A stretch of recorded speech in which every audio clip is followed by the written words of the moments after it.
जय हिंद दोस्तों, बहुत बहुत स्वागत है हमारे YouTube चैनल पर। दोस्तों, अगर आप एक बिजनेसमैन हैं, अगर आप एक अकाउंटेंट हैं, अगर आप एक व्यापारी हैं, तो आपको पता होगा बहुत सारे डॉक्यूमेंट आपको प्रिपेयर करने पड़ते हैं। स्पेशली हम बात करें बैंक लोन की, बैंक लोन में बात करें, अगर आप एक लिमिट बनाना चाहते हैं वहां पे, जिसे कि कैश क्रेडिट सीसी लिमिट बोलते हैं। दोस्तों, बहुत सारे बैंक आपको बहुत सारे डॉक्यूमेंट की लिस्ट बना करके दे देते हैं कि हमें ये डॉक्यूमेंट चाहिए। जब आप एक बार अपने डॉक्यूमेंट सबमिट कर देते हैं, आपकी लिमिट बन जाती है, तो हर साल आपको उसको रिन्यू करवाना पड़ता है। इस रिन्यूअल के प्रोसेस के अंदर आपको जो दो डॉक्यूमेंट मांगे जाते हैं दोस्तों, एक तो आपकी जो ओरिजिनल डॉक्यूमेंट जो कि आपके एक्चुअल डॉक्यूमेंट होते हैं, जो मतलब कि आपकी 31/3/2024 की अगर आईटीआर आपने भर दी है तो उसकी बैलेंस शीट आपसे मांगी जाती है। इसके अलावा 31/3/2000 मार्च के बाद में अगर 6 महीने निकल चुके हैं, मान लीजिए 30 सितंबर 2024 हो चुकी है, तो उस दिन की आईटीआर भी मांगी जाती है। जिसे कि आईटीआर नहीं मांगी जाती है दोस्तों, उस साल की बैलेंस शीट मांगी जाती है, जिसे कि प्रोविजनल बैलेंस शीट बोलते हैं। इसके अलावा आगे के 2 सालों के 3 सालों का डेटा भी आपसे मांगा जाता है कि आप आने वाले साल में क्या करने वाले हैं। दोस्तों, जहां तक जो आपका साल पिछला चला जा चुका है और जिसकी आप आईटीआर भी भर चुके हैं, उसको तो एक्चुअल डाटा बोलेंगे या ऑडिटेड भी बोल सकते हैं। और आज की तारीख में अगर आपसे कोई डेटा मांगा जाता है तो वो प्रोविजनल होता है। हालांकि कई बार 31/3/24 जो पिछला साल खत्म हुआ अभी रिसेंट के अंदर ही 10-15 दिन पहले, और उसका डेटा आपसे मांग लिया जाता है और आपने आईटीआर नहीं भरी है, तो उसको भी प्रोविजनल बैलेंस शीट बोला जाता है। और आज की डेट है, उसको भी प्रोविजनल बोला जाएगा। जो आपका साल चल रहा है 1/4/24 से लेकर के 31/3/25 चल रहा है, और 31/3/25 की बैलेंस शीट आपसे मांग ली जाती है, तो इसको दोस्तों एस्टिमेटेड बैलेंस शीट बोलते हैं कि हम ये एस्टिमेट करके चल रहे हैं। इसके अलावा ये साल खत्म होने के बाद जब अगला साल स्टार्ट होकर के खत्म होगा, जैसे कि 1/4/25 से 31/3/26, जो 25-26 की बैलेंस शीट आपकी बनेगी, उसे प्रोजेक्टेड बैलेंस शीट बोलते हैं। तो एस्टिमेटेड और प्रोजेक्टेड बैलेंस शीट के बारे में हम इस वीडियो में विस्तार से डिस्कस करेंगे। प्रैक्टिकली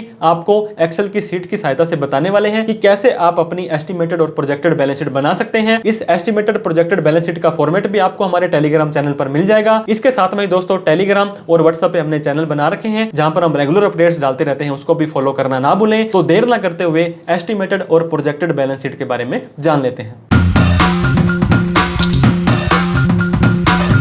तो दोस्तों, अगर आपका भी बैंक के अंदर कोई लोन चल रहा है, क्योंकि जो आप बैंक आपको लोन देता है वो कुछ ना कुछ सिक्योरिटी या वहां पे अपनी कम से कम इस तरह का वो रखना चाहेगा कि अगर ये जो पर्सन है जिसको हम लोन दे रहे हैं कल को नहीं दे पाता है तो हमारा इसके पास में क्या रहने वाला है। तो ऐसा तो हो ही नहीं सकता है कि वो आपको अनसिक्योर्ड लोन दे देगा। मोस्ट ऑफ द केसेस में दोस्तों, आप तो ये मानते हैं कि जब आप अपनी प्रॉपर्टी गिरवी रखते हैं वही सिक्योर्ड लोन होता है, लेकिन इसके अलावा भी अगर आप अपना स्टॉक है या आपके जो बुक डेट होते हैं जिन्हें की सन्ड्री डेटर बोलते हैं, उनको भी अगर आप गिरवी रखते हो तो ये भी एक तरह से सिक्योर्ड लोन ही माना जाता है। अब बात करने वाले हैं दोस्तों, अगर आप एक न्यू लोन लेने वाले हो या ऑलरेडी आपका कोई लोन चल रहा था और आपको पता होगा हर साल उस लोन को रिन्यू करवाना पड़ता है, तो क्या करेंगे, वो बैंक वाले आपको एक पर्ची बना करके देते हैं जिसके अंदर काफी सारा डेटा आपसे मांगा जाता है। वो आपको बोलेंगे बैलेंस शीट लेकर आओ। अगर हम बात करते हैं दोस्तों, अगर आप ये वीडियो जून 2025 के अंदर देख रहे हो और आपने नया लोन लेने के लिए जाना है, तो आपको वो बोलेंगे कि हमें बैलेंस शीट दो। एक तो अभी जो आपका साल रिसेंट के अंदर खत्म हुआ है 31/3/25 वाला, इसके बाद आपको बोलेंगे 31/3/26 में क्या करोगे, 27 में क्या करोगे, और उससे पहले आपने क्या किया था 24 और 23, ये सारा डाटा हमें ला करके दो। कई बार credit monitoring analysis CMA data होता है, जहां पर दोस्तों आपको करंट रेशियो ध्यान रखने होते हैं। इसके अलावा आउटसाइड जो डेट होता है और आपकी लाइबिलिटी है, करंट रेशियो जो 1.3 1.5 से ज्यादा होना चाहिए। एक DSCR रेशियो होता है, ये डिपेंड करता है हर एक बैंक वालों पर कि उनकी क्या क्या रिक्वायरमेंट रहती है। तो आज हम आपको बताने वाले हैं कि दोस्तों, ऐसा कोई भी साल, अब मैं आपको बात कर रहा था 31/3/2025 आपका साल खत्म हो चुका है, 1/4/2024 से लेकर के 31/3/2025 वाला जो ये साल होगा, ये साल खत्म तो हो चुका है ना। तो अभी इसकी दोस्तों अगर आपने आईटीआर भरी है, ना ही आपने इसकी ऑडिट करवाई है, लेकिन साल खत्म हो चुका है, तो आप क्या कर सकते हैं, इस बैलेंस शीट का जो नामकरण हम करेंगे वो हम इसे प्रोविजनल बैलेंस शीट बोलेंगे। इसका ये मतलब हुआ कि लगभग सारा डाटा फाइनल है, और कई बार तो बैंक वाले CA से साइन भी इसके ऊपर मांग लेते हैं, या वो GST आप हो तो GST में उसका डेटा मैच कर लेते हैं। तो 31/3/25 वाली जो बैलेंस शीट होगी वो आपकी प्रोविजनल होगी। इससे पहले मान लीजिए 31/3/24 वाली मांगी है, या 23 वाली या 22 वाली मांगी है, अगर आपकी टैक्स ऑडिट हुई है किसी CA से तो इसे ऑडिटेड बोलेंगे। अदरवाइज क्या बोलेंगे, एक्चुअल भी इसे बोल सकते हैं। बिना ऑडिट के अगर आप आईटीआर भरते हो तो 22, 23, 24 और 25 वाला मैंने आपको बता दिया। 31/3/26 वाली बैलेंस शीट अगर उसने मांगी है। अब दोस्तों 1/4/25 से लेकर के 31/3/26 ये वाला साल अभी चल रहा है, खत्म नहीं हुआ है, तो इसको हम बोलेंगे एस्टिमेटेड, कि अभी हम इसका चलते साल का एस्टिमेट करके दे देंगे। इसके बाद 1/4/26 से लेकर के 31/3/27 हो, 28 हो, 29 हो, आगे के कोई भी साल आपके होंगे जिसको हम बोलेंगे प्रोजेक्टेड। तो इस चीज को आप बिल्कुल ध्यान दें कि प्रोविजनल, एक्चुअल, एस्टिमेटेड और प्रोजेक्टेड, इनके अंदर आपको क्लेरिफिकेशन होना जरूरी है। अब हमारी एक फर्म थी दोस्तों, उसका नाम है एबीसी गारमेंट्स, उसके प्रोपराइटर का नाम है एबीसी, उसका पैन नंबर, एमएसएमई नंबर और वो कहाँ की फर्म है। तो इससे पहले मैं आपको बताना चाह रहा था कि 2024 की बैलेंस शीट हमने ऑलरेडी बना रखी है। अब हमारा लोन हमने 2025 में लेना है या रिन्यू करवाना है, तो हमने खुद अपनी बैलेंस शीट कैसे बना सकते हैं इसके ऊपर डिटेल में वीडियो बना रखी है, जिसके अंदर आप ट्रेडिंग अकाउंट, इसके बाद अगर आप अपना profit and loss account, capital account और फिर आप अपनी बैलेंस शीट कैसे बना सकते हैं वो चेक करें। और अब मैं आपको बताना चाह रहा था आपकी एक्चुअल बैलेंस शीट को पढ़ना क्यों जरूरी है, क्योंकि जब भी आप अपनी प्रोजेक्टेड बनाएंगे तो वो एक्चुअल के हिसाब से ही आपकी बनने वाली है, 25 वाली है, 26 वाली। तो 24 के अंदर मैं छोटा सा आपको एग्जांपल देना चाहूंगा। 39,25,000 रुपए की एक व्यक्ति ने सेल की है और ये 40 लाख से कम क्यों रख रहा है, बिल्कुल लिमिट में क्यों आ गया, क्योंकि इससे ज्यादा करेगा तो जीएसटी लेना पड़ जाएगा और इतना स्टॉक इसके पास पड़ा है। आप ये भी ध्यान दें, जितना भी दोस्तों आपके पास यहाँ पे सेल होती है उसका अगर वो 20% भी आपको लोन देंगे तो आपका अगर 40 लाख का 20% 8 लाख तक का ही लोन मिलेगा। और मेक श्योर करें आपका जो स्टॉक है उसका 80% तक का ही वो मार्गेज 18 है। तो दोस्तों आप मान लीजिए आपकी अगर 20 लाख रुपए का भी स्टॉक पड़ा है तो आपको 16 लाख रुपए तक का लोन मिल सकता है, लेकिन जो दोनों में से कम है वही लोन मिलेगा। तो ये हमारी सेल थी, ये हमारा स्टॉक था, ये हमारी ओपनिंग और ये हमारा परचेज, ये हमारी ग्रोस प्रॉफिट आ चुका है। ट्रेडिंग अकाउंट 31/3/24, यहाँ पे लिखा प्रॉफिट एंड लॉस अकाउंट 31/3/24। अब दोस्तों क्या करेंगे, हम हमारा प्रॉफिट एंड लॉस अकाउंट बनाएंगे। जो हमने यहाँ पे ग्रोस प्रॉफिट निकाला था, ये जो जितना भी प्रॉफिट आया था इसको हम यहाँ पे लेकर के आएंगे और इस खर्चे को, इस इनकम को कमाने के लिए जो जो खर्चे किए थे, सैलरी का, फ्यूल का, एडवर्टाइजमेंट का, मोबाइल का, जर्नल का, रेंट का, मटेरियल का, वो सारे के सारे खर्चे हमने हमारे प्रॉफिट एंड लॉस अकाउंट में जो यहाँ पे क्लेम कर लेने हैं। और दोस्तों एक बात और बताना चाहूंगा, अगर आपका ऑलरेडी लोन चल रहा था तो बैंक के अंदर आप यहाँ पे अपना लोन जो एक्चुअल अमाउंट 31/3 तारीख को थी वो दिखाएंगे और इसका जो आपने इंटरेस्ट पेड किया है वो आपको प्रॉफिट एंड लॉस अकाउंट में अलग से दिखाना है। जैसे मान लीजिए बैंक लोन इंटरेस्ट आप यहाँ पे लिख देंगे, तो उसके आधार पर आपको जो भी आपका डेटा होता है वो आपको यहाँ पे शो करना है, ताकि ये पता लग जाए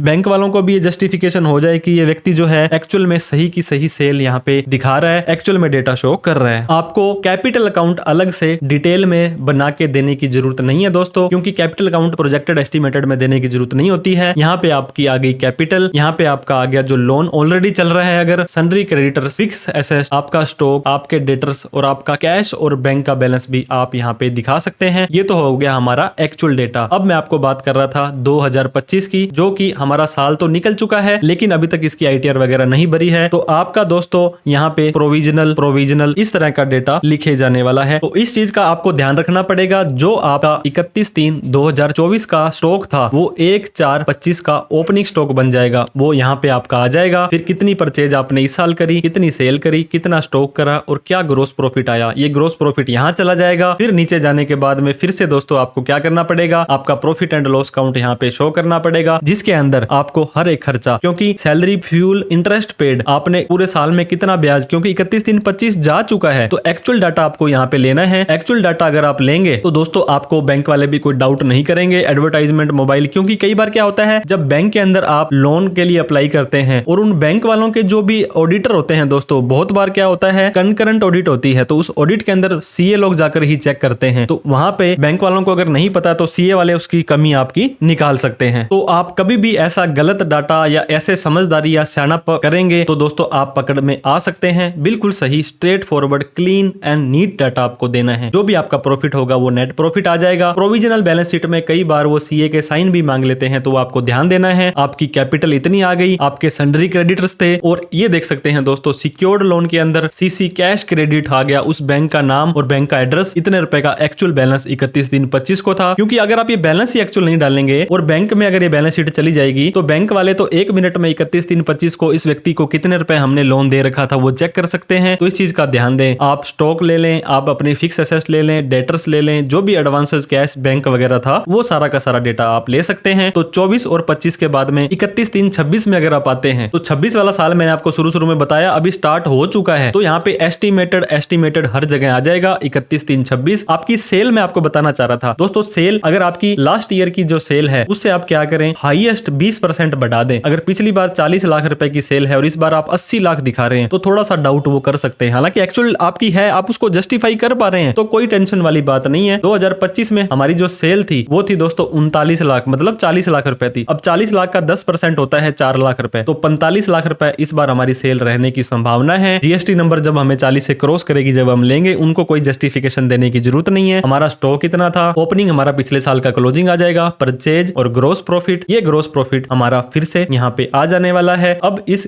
ग्रोस प्रॉफिट को कमाने के लिए जो जो हमने खर्चे किए थे, हमने सैलरी, फ्यूल, अब इंटरेस्ट पेड, दोस्तों अभी तो साल आपका चल रहा है लेकिन पूरे साल का इंटरेस्ट आप कितना पेड करेंगे वो भी आईडीए से आपको लेना है। एडवर्टाइजमेंट, मोबाइल, ट्रैवलिंग, जो भी आपके खर्चे होते हैं, फिर आपका नेट प्रॉफिट आ जाने वाला है। ये भी ध्यान दें कि नेट प्रॉफिट इतना होना चाहिए कि उसमें एडवांस टैक्स वगैरह या इस तरह की कोई चीज दिखानी पड़ी तो आप उसको दिखा सकते हैं। अब एक इंपॉर्टेंट पार्ट, 2026 की बैलेंस शीट जो अभी तक साल खत्म नहीं हुआ है उसमें जो आप बैंक के लोन की डिटेल डालेंगे वो उतनी डालनी है जितना मैक्सिमम लोन आप ले सकते हैं, जितना आप उठा सकते हैं। मान लीजिए आपको 10 लाख रुपए का लोन वो दे रहे हैं, ये ऑलरेडी चल रहा है और आपने पिछले साल सिर्फ 6 लाख ही उठाए थे, लेकिन एस्टिमेटेड और प्रोजेक्टेड के अंदर आपको पूरा का पूरा 10 लाख रुपए दिखाना है। तो हमारा 5 लाख रुपए का लोन था, हम पूरे के पूरे 5 लाख को उठा के रखेंगे। क्रेडिटर्स आ गया, कैपिटल आ गई, फिक्स एसेट्स, डेटर्स और बाकी चीजें आने के बाद हमारा ये जो दोस्तों स्टॉक है, ये जो बैलेंस शीट का टोटल है, ये मैच हो जाना चाहिए। 26 के बाद में 31/3/27 में आ जाते हैं। 27 के अंदर प्रोजेक्टेड आएगा, 26 में क्या आया था दोस्तों, एस्टिमेटेड आया था, और 27 के अंदर अगर हम आ जाते हैं, ये हमारी प्रोजेक्शन है। अभी हम इतना करेंगे, हमें तो अभी स्टार्ट ही नहीं किया है, कब खत्म करेंगे। तो 45 लाख से हमारी 50 लाख सेल हो गई, इसको 65 कर लो, 60 कर लो, लेकिन इतना ही करो जो आटे में नमक वाली जो कहावत होती है। ये स्टॉक है, पिछले साल का क्लोजिंग, इस साल का ओपनिंग, परचेज, इसके बाद gross profit, projected profit and loss count, जो ग्रोस प्रॉफिट बना है वो आप नीचे लेकर के जाएं और इस खर्चे को, इस इनकम को कमाने के लिए जो जो खर्चे किए हैं वो आप यहाँ पे लें। अब दोस्तों ये देखिए, सैलरी, फ्यूल, इंटरेस्ट पेड, ये जो भी खर्चे आपने किए, और आपका नीचे आने के बाद नेट प्रॉफिट आ जाने वाला है। जैसे ही नेट प्रॉफिट आएगा फिर आपकी कैपिटल अकाउंट में, आपको फिर से बता रहा हूँ जरूरी नहीं होता है, लेकिन बैंक वाले 100 में से 1% अगर मांगते हैं तो आप उसको भी बना सकते हैं। ये देखिए बैलेंस शीट 31/3/27 की प्रोजेक्टेड है, कैपिटल आ गया, क्रेडिटर्स आ गए और इतने रुपए का मैक्सिमम अमाउंट जो लोन हमें सैंक्शन है वो आने वाली है। फिक्स एसेट, स्टॉक, डेटर और कोई भी चीज है वो सारी की सारी चीज आप यहाँ पे डाल सकते हैं। तो इस तरह से दोस्तों आप अपनी एस्टिमेटेड और प्रोजेक्टेड और आपकी प्रोविजनल जो भी बैलेंस शीटें थी वो बना सकते हैं। बिल्कुल सही डेटा आप बना करके देंगे बैंक में तो दोस्तों आपकी जो वैल्यू है वहां पे बढ़ जाने वाली है। ट्रू एंड फेयर, वो बार बार कई बार क्या होता है, आपने बैलेंस शीट बनाई, उसका टोटल नहीं मैच नहीं हो रहा है या इस तरह की कोई कमी छोड़ दी, तो बैंक वाले को आपके ऊपर क्या होता है, डाउट हो जाता है कि ये बंदा सही भी है या नहीं है, ये डाटा इसका सही भी है या नहीं है। तो आपको हमेशा एक प्रोफेशनल की हेल्प लेनी है। आपके पास कोई प्रोफेशनल या सीए नहीं है तो 88,750,42,000 आप हमें कॉल, मैसेज, व्हाट्सएप करके किसी भी तरह के लोन के डॉक्यूमेंट बनवा सकते हैं, एस्टिमेटेड, प्रोजेक्टेड, सीएमए डेटा वगैरह। तो दोस्तों ये वीडियो आपको कैसी लगी, अच्छी लगी हो तो लाइक करके, अभी तक हमें सब्सक्राइब नहीं किया है तो सब्सक्राइब करके हमारा हौसला बढ़ा दो। इस वीडियो को उन सभी लोगों में शेयर करो जो दोस्तों एक बिजनेसमैन है जिसका लोन सीसी में चल रहा है या लोन लेने वाले हैं और बैंक में जाके ये डॉक्यूमेंट वो मांग लेते हैं और इसका फॉर्मेट आपको चाहिए जो हमने एस्टिमेटेड, प्रोजेक्टेड बनाई है, तो आप हमें कमेंट बॉक्स में अपनी मेल आईडी डालेंगे तो हम उस पर आपको मेल भी भेज देंगे। तो thank you so much for watching this video. जय हिंद, जय भारत।